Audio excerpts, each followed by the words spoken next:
Guys, what's going on? Welcome to Serial at Midnight. My name is Heath. And I'm Bree. And this Producer is... Bree. Producer Bree, that's right. Claim it! Own it! This is our Black Friday wrap-up haul. This is like our big box. This is our mainstream Black Friday wrap-up haul. This is going to be your... Where do we get this Walmart, stuff? Target, Best Buy, Amazon. Yes. Later we'll do MVD, VCI, Vinegar Syndrome, Warner Archive. Yeah. Because all that stuff, it hasn't even shipped yet. Yeah. So, let's start with Last Christmas. Which came out last Christmas. Nice. But we didn't see it. We didn't see it. We just saw this for the first time. How many times I can say last We Christmas. watched this Thanksgiving night. It was like a good kickoff to the holiday season. I liked it. It's... I'm a sucker for a good romance. Like, I'm one of those men that really likes a good romantic comedy. But I'm one of those women who doesn't. Yeah. I mean, I used to like it more, and now I'm jaded in my older age. I'm like, no. Well, I feel like they don't make as many good ones as they used to. I guess that's true. They're kind of thrown together now, and a lot of that stuff just ends up on, like, the Hallmark Channel or whatever. By the way, Hallmark, huge. Bigger than it's ever been. It's like a cult of the Hallmark crowd now. I like this. It has, there's a tonal switch about 3/4 of the way in, and I was like, wow. I was okay with it. If you've seen the movie, you know what I'm talking about, and I was okay with it. We upgraded our Shining to The Shining. We upgraded it to 4K. Should we talk about The Shining? Like, A little blurb about The Shining. I like The Shining. I do not see it's developed this cult in recent years where it's like beyond criticism. Yeah. We don't love it that much. I don't love it that much. It's fine. It's fine. That's fair. The Shining, yeah, it's fine. Good. It's our critical review. Good Nicholson performance, but there are better Nicholson performances. Chinatown, but it's good. You know, there's a thing that's happening right now. Let's just say this really quick because I know we don't want to get bogged down into it. But like movies outlive they outlive their criticism. If a movie exists so long, when younger generations discover it, it's like. Well, this thing is a whole new thing. This thing is perfect, and we're seeing this. You want to like Nightmare Before Christmas, yes. Beetlejuice, Hocus Pocus. Those are all great examples. Perhaps we've done this before. Perhaps this is a later take. Yes, those are all great examples. I just remembered them all that quickly off the top of my head. Those are all movies that are like they're good, and we grew up with those movies. Like those movies were like theatrical options for us as we grew up, and like we saw them and we're like, I enjoyed that, and then they become huge cult favorites. Yeah. And I'm seeing that happening with The Shining. Like the cult of The Shining. Yeah. So, if you enjoy The Shining, that's awesome. Great. We enjoy it too. Picked up the Sherlock Holmes and the Sherlock Holmes Game of Shadows. Boop. 4Ks. We have these on Blu-ray. I've just felt obligated to upgrade them to 4K. We have the Blu-rays. We don't really watch the Blu-rays. I like these movies. We saw both of these in the theaters. Yeah. And when we left, we were like, well, that was good. Yeah. You know what I'm seeing a trend with is that you and I, the style of this YouTube channel is like, well, that was enjoyable. And if you see all of our theatrical movie reviews, that's kind of our take too. We're like, well, that was fun. Yeah. But then... Again, things kind of take on a life of their own, where something has to be the best or the worst. Yeah, you know, we try not to do that. Yeah, because that's not who we are. We're Gen X. We're just like, yeah, it's all right. Yeah, it's okay. Deathstroke, Knights and Dragons. Haven't watched this yet. One of those DC and it's one of the newer DC animated movies. It looks cool. Ripped from the pages of DC Comics. I like the Deathstroke. Like he's in a costume. So, of course, Deathstroke is in the... You're going to have to talk more. Okay. Deathstroke is in the Arrowverse TV shows and stuff. But he doesn't look like this. I mean, kind of close to it. But I'm always happy to see costumed heroes. Speaking of Beetlejuice, we upgraded Beetlejuice to 4K. I think this will be the last time we buy Beetlejuice. 4K is it for us. We'll see. We'll see. I think 4K is going to be it. 8K, just to... The people will be like, why are you spending... Someone will say, probably 2 or 3 people will say, why are you buying 4Ks? 8K is coming. But not for movies, because movies are finished usually in 2K. Sometimes, if you're lucky, a movie is shot and finished in 4K. No one's finishing movies in 8K. I say no one. There's like 5 examples of like 8K finished movies. That would require studios to go back from the beginning of time, rescan all their movies at great expense. It's very expensive to do 8K. It's not happening. 4K is probably the last consumer format. Soon. Yeah, maybe in 30 years or something like that, but I won't be buying movies in 30 years, I doubt. You know, I'll be living on what we've already got. And I'll be like, what do you remember Sherlock Holmes' Game of Shadows? And we'd be like, it was okay. We got No, I'll say it was fine. It was fine. So I always You'll say it was fine. Did you enjoy Good Omens? And you'll be like, it was fine. It's okay. This is the was it Amazon Prime here?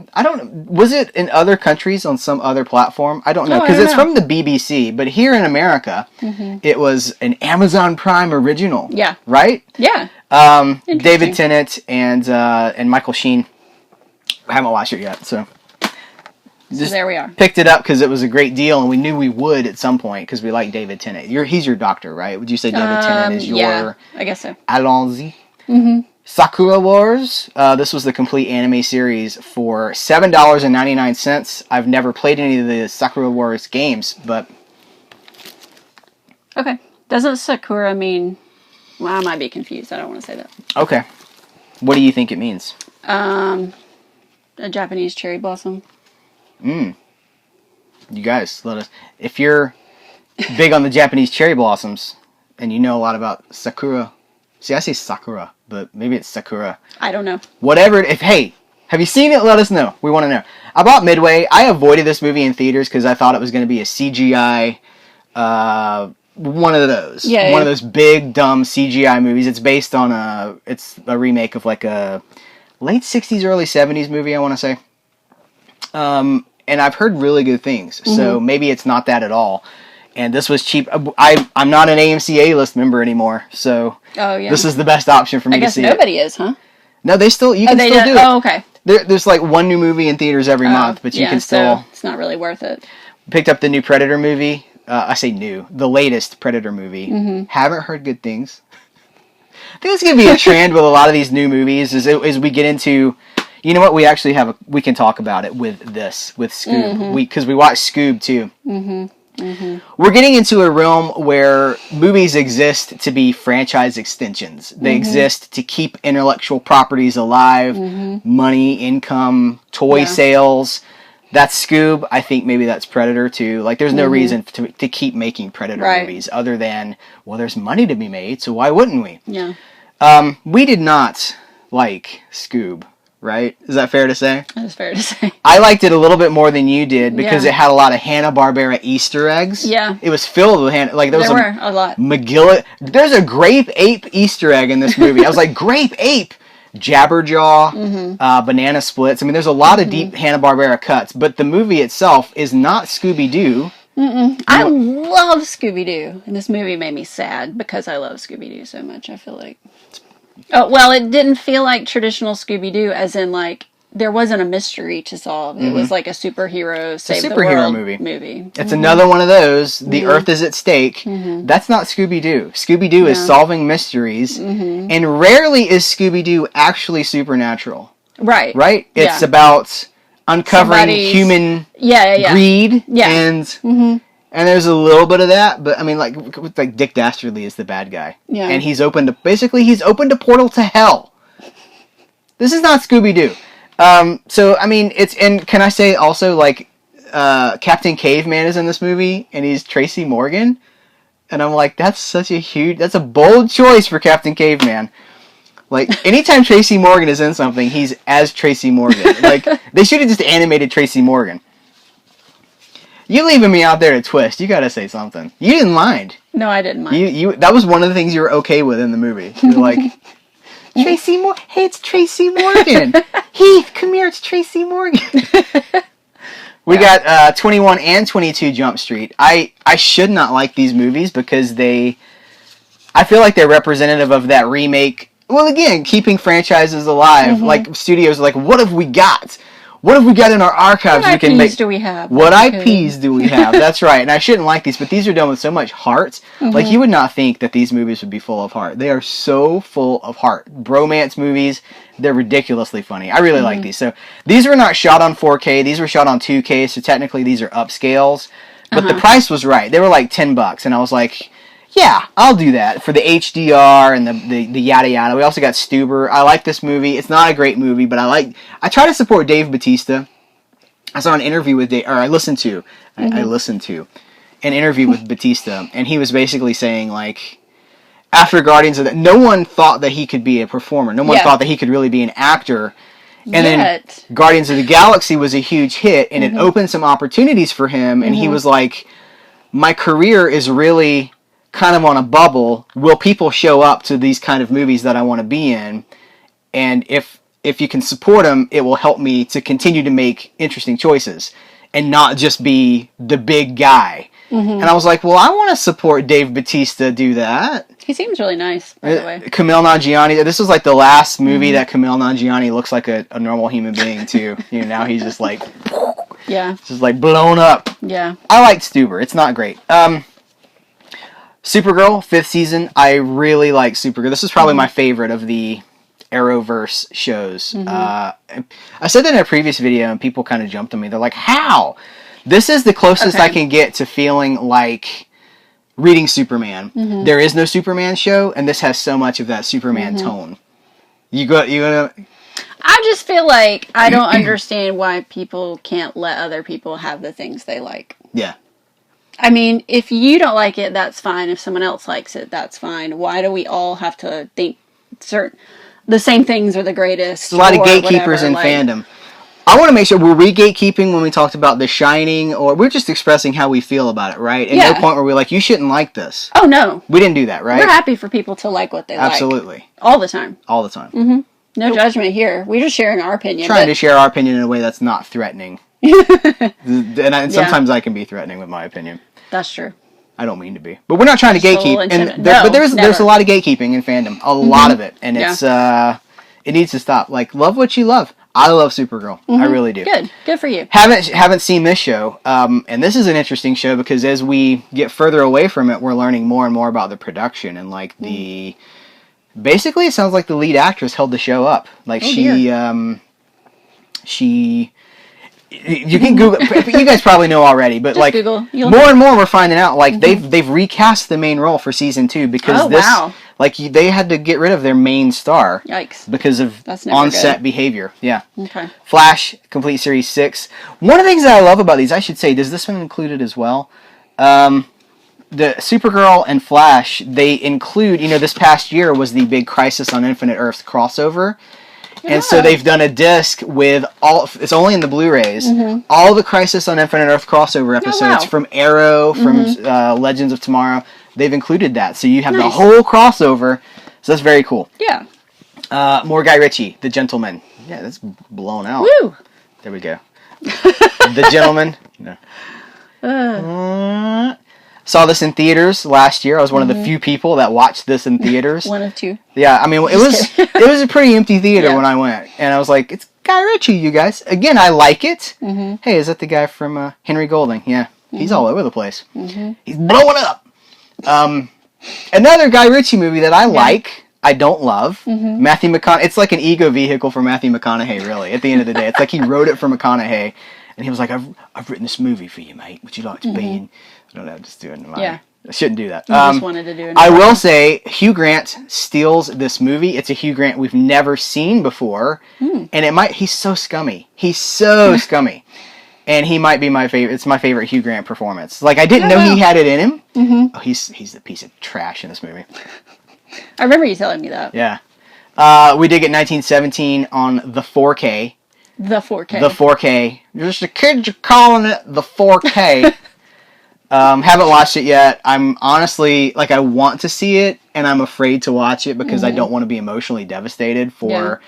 Also, like, anxiety and stuff like that. Like, I'm like, I want to see this, but I'm gonna have to work myself up to see this. You have to be in the right headspace. And I have to have, like, my rain jacket on, and my security blanket and stuff. Be like, your weighted blanket. That's what I was going for. To be comforted. Grab this. This is the all-time... So I think I have the first season of this. They dropped the entire series. This is seasons 1 through 3, the complete series, for about the price of the season that I didn't have. It was more cost effective for you to buy it this way than to buy the season that you don't have. Thank you, Producer Bree. That's why I'm here. Thank you. No, you're here for a lot. You've got great perspectives. And it was the right time to buy it. So there we go. Okay. It's a great show. Let's save this for the last. Okie doke. Cold Pursuit, a remake of a Swedish, I want to say it's a Swedish movie. It's a European film. And it was called In Order of Disappearance. And they so Hollywood was like, hey, why don't you remake that movie for Hollywood with Liam Neeson and a big budget? Which is cool. And I really, really, really like this movie. It's super darkly funny. Like, it's really, really funny. Like, he kills these people. It's a revenge movie. It's a Liam Neeson revenge movie, but it's so postmodern Liam Neeson revenge. Like, it's a movie it's a Liam Neeson revenge movie that knows about all the other Liam Neeson revenge movies and is, like, commenting on those. So, they take, like, no joy.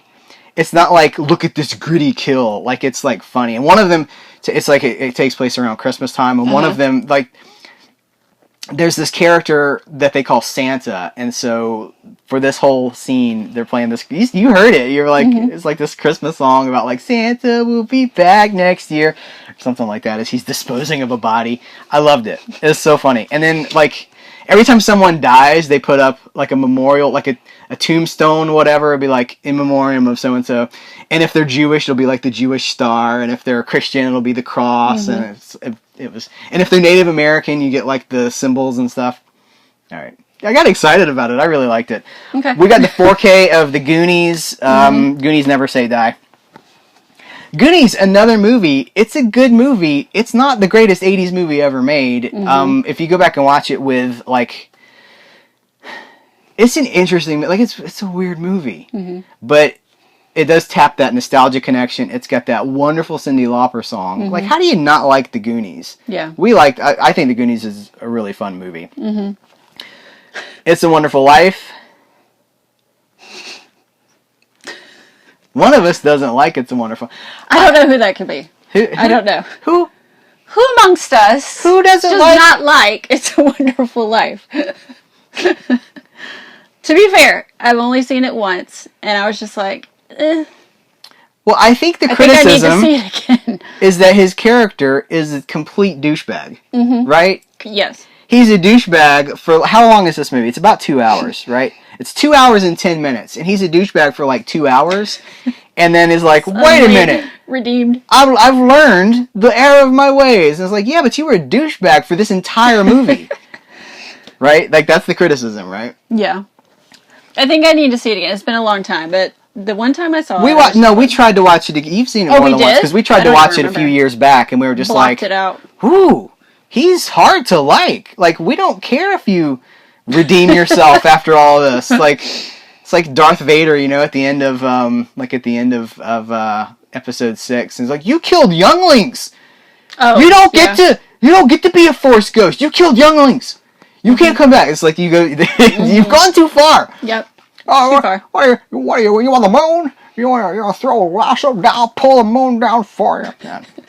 Full Metal Jacket. We got Full Metal Jacket on. This is a movie that I am not eager to watch on 4K as well, because it's like one of the most grittiest, hard-hitting... Most grittiest. Most grittiest. The New York Times says most grittiest.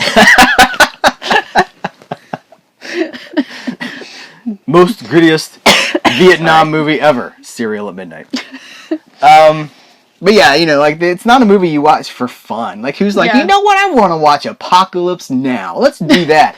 So you're just like, you're eating sour cream and onion chips, and you're like, Apocalypse Now? Full Metal Jacket. Let's go with that. But like, it's not, you don't enter it It's lightly. so funny what we've noticed for us as we've gotten older is we're like, I think that's it. I just want to watch something that brings me joy, not something that's like, I've done the whole, especially in 2020, thoughtful, right? Pensive, like, considering life and things that happen. Like, we got it. That's called college. You do that in college. You get to our age, you've had the kids, you got the house. And now we're like, how about The Secret Life of Pets 2? Maybe, I know. Yeah.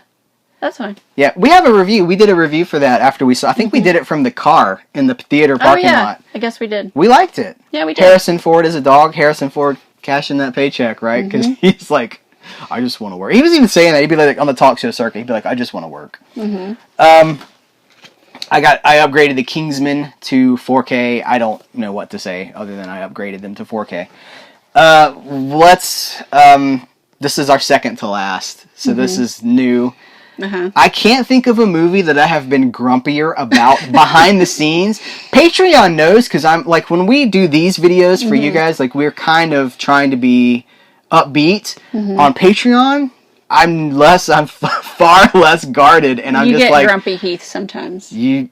Probably more than sometimes. I was trying to be nice about it. This is a movie, because I'm a fairly grumpy guy. Yeah. Fair to say, like, I'm a fairly grumpy guy. And this movie made me, just the idea of this movie made me so Well, to be fair, you're grumpy. what you're trying to say is before you watched it, Before I watched idea of it made you very grumpy. I was like, this is Bill and Ted, the franchise extension film. Like, it's been 30 years, there's no reason to do this other than, hey, remember Bill and Ted?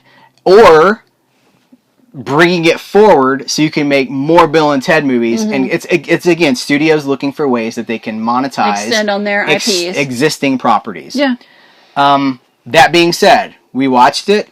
All of my suspicions, I feel, are confirmed. Oh yeah. Affirmed. This movie only exists as a franchise extension.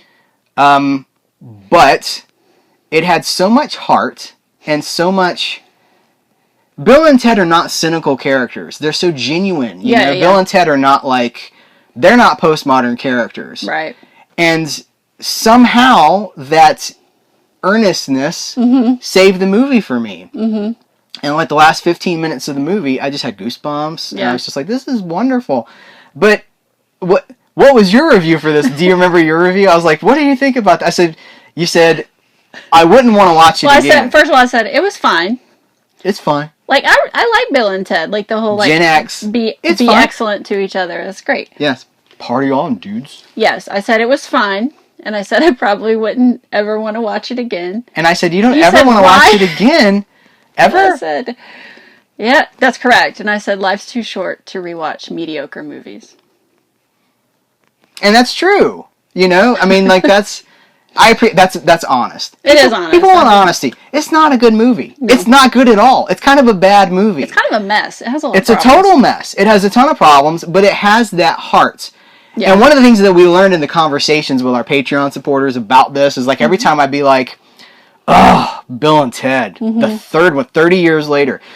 It's never a good idea to go back to something 30 years later, 20 years later, 10 years later. Not a good idea. Will never live up to your memory. Will never live up to your nostalgia. Yeah. I don't need to see 50-something-year-old Alex Winter and Keanu Reeves being the same. Like, that was wonderful in 80. It's kind of weird to see, like, really grown men talking like that.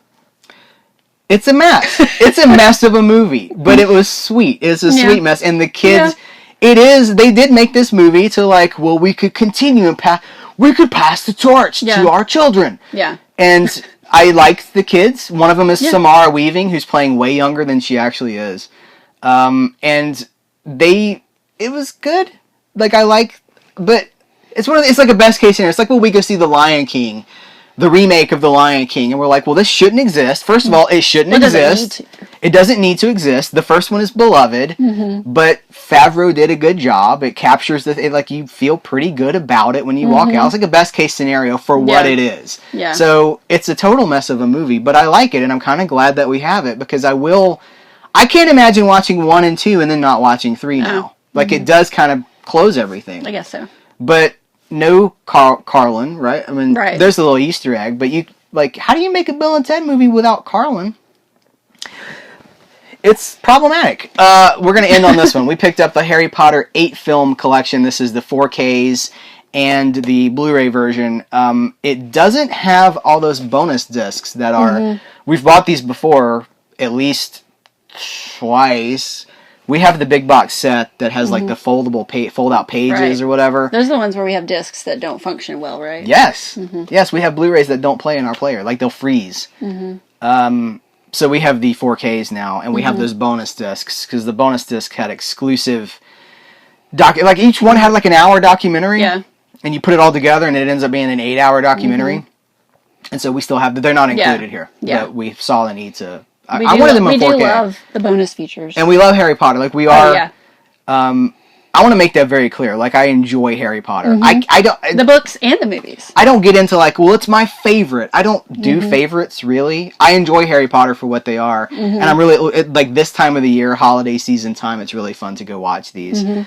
Isn't it interesting the movies we feel like we have to watch at the holiday season, like Harry Potter, and for Lord of the Rings. Rings, and yeah, Star Wars to a certain extent. Now that I never felt that way about Star Wars, and then Disney did Star Wars movies at the holiday season, and that blitz of like, well, you get the action figures at Christmas time, and you get the tie-in novels, and it really, like, I remember going to look for Lord of the Rings soundtracks with Christmas money. Like at Barnes & Noble, they had the Lord of the Rings merchandise table. And you'd have the soundtracks, and you'd have like the behind the scenes making of the movies and stuff, and the tie-in, the novels that the films are based on. I don't want to, I know that they were novels before they were films, but I'm saying like they were also like the making of the Lord of, that's what I'm saying.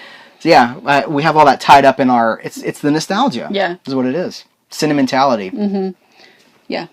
That's it. So that's the stack. So we'll hit you back in whenever with the sometime soon with the boutique stuff. The in my opinion, the good stuff. The stuff that isn't mass produced and has really interesting things. We like some of these. They're I do. You should say the things you prefer. Things I prefer. Thank you, Producer Bree. Producer Bree, who says that life is too short to watch to rewatch mediocre movies. Thumbs up if you think life is too short to watch mediocre movies. Guys, thank you so much for hanging out with us for this video. What did you pick up? That's what we really want to know, is what did you buy? And more importantly, not just what did you buy, but like, what do you think about it? Because it doesn't, just like buying it is not the end of it. Buying it is the start of the conversation, not the end of the conversation. Let's talk about what we love about this stuff. What did you think about Bill and Ted Face the Music? That's hot button. Anyway, guys, thanks so much. If you liked it, great. Yeah, well, I liked it. I liked it too, but it's, franchise movie making is so by the numbers, and they're made by so many people. And it's a lot of our audience, that's what they watch. And they're just discovering beyond that. Yeah. Or like older studio films, like movies from the 40s and the 50s and stuff like that. So maybe we can help curate, guide. Take my hand. Come with me if you want to live. Guys, thanks so much. Take care. Until next time, we will catch you later.